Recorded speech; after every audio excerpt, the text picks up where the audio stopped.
Greetings and salutations. We are celebrating at the Futures Forum UN International Human Solidarity Day. It's not commonly known that December 20th is UN International Solidarity Day. And I think it's important in the current climate we find ourselves because humanity is at a pivotal moment in which the accelerating technology change, ecological disruptions, and social fragmentation are testing the limits of global cooperation. I like to say that global cooperation begins rather with community cooperation across all the ways in which we organize ourselves as a human family. And in response to these convergent challenges, the United Nations adopted the Pact for the Future in 2024, and that affirms solidarity as the foundational principle for multilateral action, intergenerational responsibility, and stewardship of our shared planet. The crux of that, of course, is the AI conversation. And so, this dialogue for this session today, I want to focus a lot about solidarity, not only as a moral value, but as a civilization capability against the backdrop of our increasing digital transformation.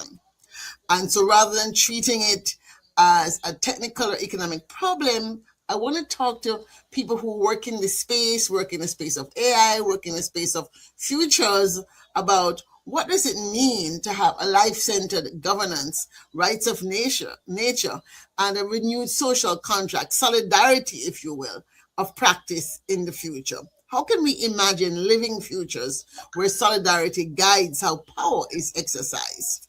To join in this conversation is Dr. Osaretin Agbonavdare. He's a Nigerian human computer interaction expert.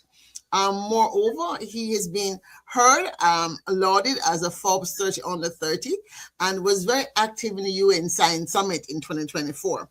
He's convener of the Alternative Learning Summit, which is a global platform that brings together policymakers, technologists, educators, and entrepreneurs to explore the future of learning, innovation, and workforce development. And now, given we're talking about the global workplace, global citizenship, this is very critical for this concept of international solidarity. So, greetings, Dr. Osaretin, and welcome. Thank you so much, Dr. Clara, for the invitation. I'm glad to be on today's studio. I'm looking forward to an interesting conversation with you.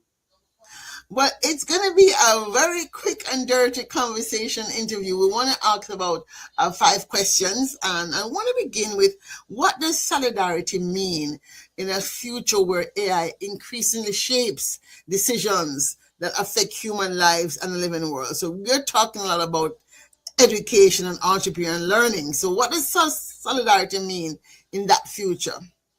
Yeah, in an AI shaped future, solidarity means intentionality and embedded care, dignity, and shared responsibility into the system that guide our decision. AI is not just a neutral, it's not just neutral, it reflects the value of those who design and also deploy it. So solidarity ensures that an intelligence serve humanity rather than just replace it.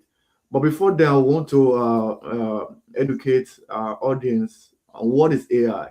Artificial No, we don't intelligence. need to go into that because this audience is pretty sophisticated. They know and understand what AI is. So it's a pretty sophisticated audience. I really want to focus on what you said though when you said embedded care, right? I want to focus there. So embedded care, because AI, you can talk about it in this answer.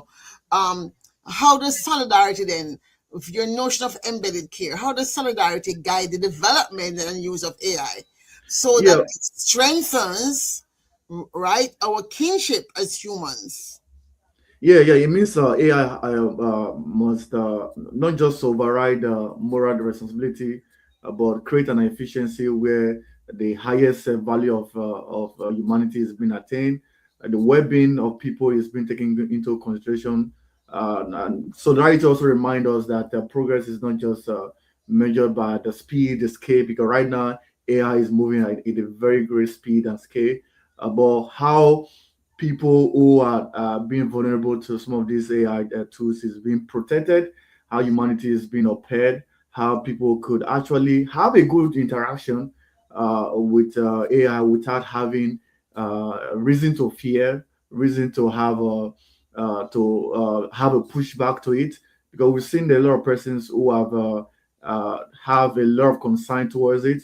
So, in terms of solidarity, as regarding this conversation, AI should be able to have a good relationship with people, not just creating fear in the life of people. Because for after the COVID-19, a lot of persons are already thinking that AI is going to take a lot of jobs and all of that. But that is not the main aim. AI is here to protect humanity, make humanity dignity to be upheld, and all of that. Well, I would say many people would definitely disagree that included I myself, even though I would say as a futurist and engineer, I I guess I've been using it AI, but I'm not so sure that we have done the different, let's say, due diligence. And so to again back to your notion of embedded care, um you talked about loss of jobs, and we know for a fact that AI will cause people to lose jobs. We see this in supermarkets, in pharmacies. Just the basic use of humans to do these jobs has been reduced. So how does solidarity then ensure that AI driven systems such as cash registers in supermarkets and other AI driven systems, voting systems, and other systems represent those that don't have voice or power? Yeah, AI, first of all, you have to recognize the ecosystem as a living system, because AI is not just being created, it's to support humanity, it's to make life become better. So it is something that should be able to recognize the ecosystem as a living space where people also want to live, not to create a lot of fear, like I talked about. And when be guided by solidarity, AI can actually monitor a lot of things like predict ecosystem risk, help to support some practices that people have been having a lot of concern, have been doing a lot of research. Because right now, with the level of progress in AI, what it could do and all of that, so many things that a lot of researchers were having difficulty to do. With the help of AI, that has been attained to some certain level in terms of supporting humanity, in terms of creating a regenerative practices for people. So, but however, we can also shy away from the fact that there are some ethical concerns that people have. AI risk reducing nature by data sets. You look at research because of exploration. Because what I would like you to note, AI is being driven by a lot of energy, and some of this energy may have some effect on the ecosystem.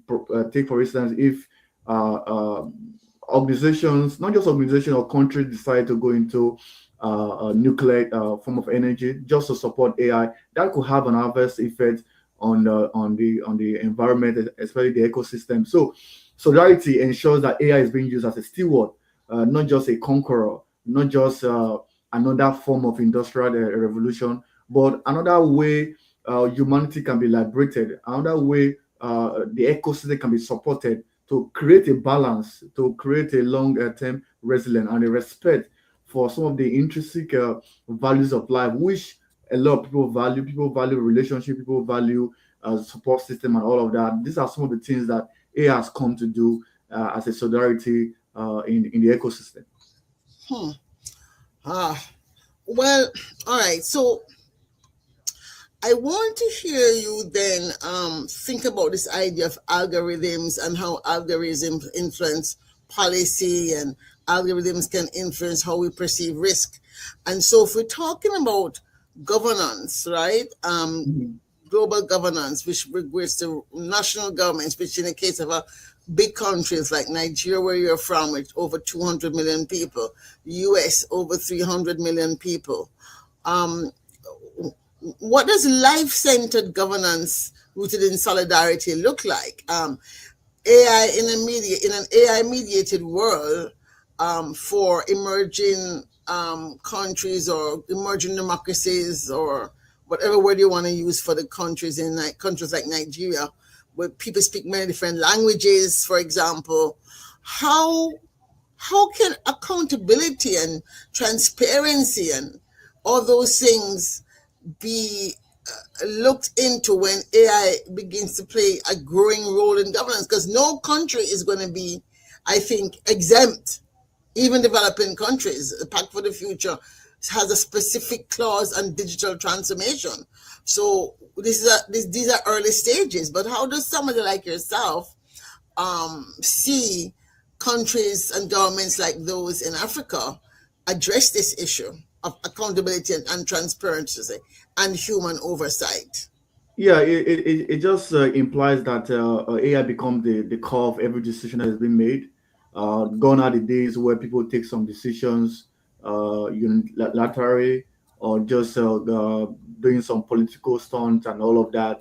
With the help of AI, it makes everything become transparent because everything is open, and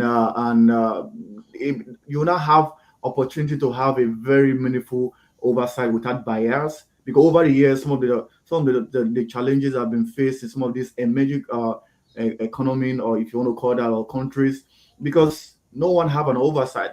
Everyone just feel that they are top of everyone. Nobody can control. There's no check and balance. Even while they have the political system and all of that, but with the coming of AI, it becomes more transparent for people to see things white and black. Because right now with AI, how you go to work around it, because all these are all data set that you don't have control over. These are real time data, so it therefore means that bringing AI into some of these emerging countries, they have no reason to form as a core of their own decision in terms of even election, in terms of policies and all of that. They will have to use AI because it is more transparent, is more effective, it's going to bring more No, opportunities.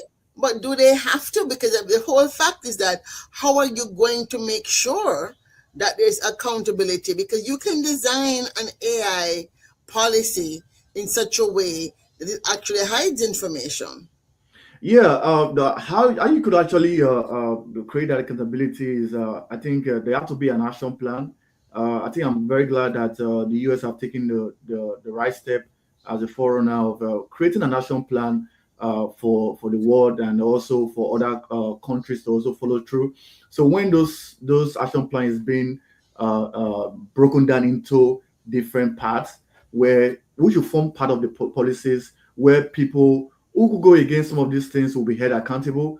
Not just before now, we've heard about the international criminal court that holds some of these political leaders accountable. But with the help of AI, with some of this action plan that's already been written, that becomes so possible because everyone adopted, especially when it's been adopted at the United Nations General Assembly. It therefore means that every countries, 180 countries that are going to be present, we have no reason to do something different because this has already been what accepted, and that will help to guide some of the shared values that some of these United Nations have, and it will make people to become more accountable and also know some of the consequences for any action they take that goes against some of these rulings or some of these action plan that's been taken at the United Nations General Assembly.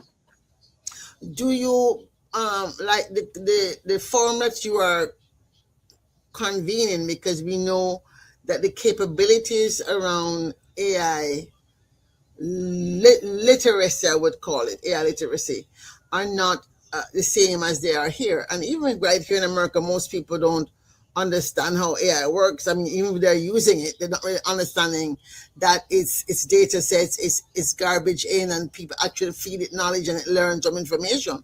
So in the context of, we're talking about social contracts on norms and safeguards, we have the peculiarity, if you will, of the African system, where in many countries, especially Nigeria, you have traditional chiefs and traditional laws and values that are running alongside Western parliamentary kind of democracy, So it's like two governance systems. Um, when you think about that and the fact that then somebody's educating AI, in Africa, and somebody's training AI in Africa. What are some of the new norms and safeguards that we're going to have to put in place around the ecosystem to embed solidarity Yeah, into yeah, the yeah. generations across the age groups and in the borders of tribes and cultures? How do you see that happening? Yeah, I think there have to be a renewed global contract that treats AI as a public interest technology, not just a main tool by the capitalist economy to maximize profits. That thought had to be taken away. Is a public interest, and I'm also glad that the development of AI started as an open source. What that means is it's not just being closed. It's not just being monopolized by a few tech companies. People could actually develop on it. People could actually bring some of their indigenous data set and work something out. So when that continues, when this public open source data are being made available, it makes it more public interest technology oriented, not just something that is being used by the tech companies to drive profit and all of that. And it also helped to include a cross-border cooperation, because for we to talk about the social contract, there have to be an adherence to some of the ethical standards that is being laid by some of this action plan, the right-based AI governance. There have to be a lot of emphasis on AI governance, education, like we talked about. There should have to be a lot of awareness talking about the impact, some of the importance, the opportunities that it could actually provide, how it can empower people to understand and also shape the future. Because why would like to not, AI has come to stay. There's nothing anybody can do about it. So what we need is to have solidarity across all generations, not just the millennials, not just the Gen Z, across all the generations. Those who are in their 70s, those who are in their 60s, their 40s, their 30s, and all of that. Everyone has to come together and support the public interest technology as a social contract, because AI will help to save life. It will help in our justice system. It will help to make the planet flourish. It's going to bring a lot of development, not just job that it's going to take. It's going to create more jobs. So when solidarity guides our technology choices, the future becomes not just smart, but more high, opportunity for people to embrace. Because right now you can actually do a lot of things at ease, which before now you needed more expert, you needed more time and everything. So it's not just going to make the work smart, but it's going to make us to be more closer to humanity, the more closer to our own environment, which will going to make everyone have a better way of living. Compare, there was a time during the industrial era, people were scared that, oh, industries and all of that, manufacturing, but we've gone past that level. So we are in the level of technology. So we need all generations to join us in solidarity to make sure that this technology is not just placed in the hands of the capitalists, but for the purpose of the public interest, so that everyone at the end of the day can grow at this pace and make the best out of it. Um, just to wrap up on our talks, I like to talk about zoetic futures as being living futures. As compared, I want to compare and contrast zoetic futures with the more commonly with techno or transhumanist future. We're talking about brain computer interface and those kinds of things are now, becoming more seen, right? So Mhm. when you think about that future and you think about this idea of living futures where people choose not to embrace, let's say, an AI implants in their brain, for example, how do you see AI supporting people who have that mindset? Because I'm worried that AI is feeding people to believe that the future has to look one way, right? Yeah. But how might we ensure then that AI supports this living zoetic futures where life, like life of all sorts, human and non-human life, and planetary flourishing remains a guiding purpose? And that's, I want to wrap up with that Yeah, question. yeah. AI is still gonna do a lot of things. Just if you want to talk about some of the exploration in the outer space, like in the Mars and all of that, uh, Mhm. being able to explore those planets will only be possible with the help of AI because there are a lot of informations that it will take years to gain. That AI could actually help to bring that to our own notice, and that can prepare the current generation for the future, not just having a lot of fear of the future, fear of the unknown. Okay, what was going to happen? Because people feel that time is going to come, robot is going to start shooting at people, start killing people, and all of that. No, like we've already started seeing robots within our own midst. Even if you have a Tesla vehicle, you could actually self-driving vehicle and all of that. These things are already closer to us. So, with the help of AI, it will give humanity opportunity to learn more about what will happen in the future. Which before now, it takes a lot of research. It takes a lot of professors. It takes a lot of people to go to do a lot of research to get to know what will happen in the future. But with the help of AI, you could actually see, you can even model what is going to happen. You don't need to be there. You don't need to be in the next generation. At this generation, with the help of AI, you can actually have a foresight of what things are going to happen and start working towards. So it's a win-win situation. It's something that's going to support us, especially those who are talking about the futuristic. It's going to help us to more closer to the future and even take the future to the future. Thank you so much. We're going to leave it here because this is certainly an opening of a conversation that we're going to continue. Uh, Friends, we see this conversation on AI and its impact on human solidarity as an opening statement in the work we at the Futures Forum hope to be engaged in next year as we build out our roundtable and Futures Forum dialogue, a brain trust around AI. And we just want to thank Dr. Osaretin Agbonavdare for being a part of this series we're doing for this very special day. And we hope to hear more from him as we flesh out what is it that we believe countries that are emerging powers need to be thinking about, and what do their citizens need to be thinking about to help make decisions for our shared future. So thank you for joining us for this World, or United Nations rather, International Solidarity Day. Thank you so much, Dr. Asaritin. Thank you so much for having me. I really appreciate, and I believe our audience have learned so much from this, and we hope to meet again and have more conversation on this subject. Thank you.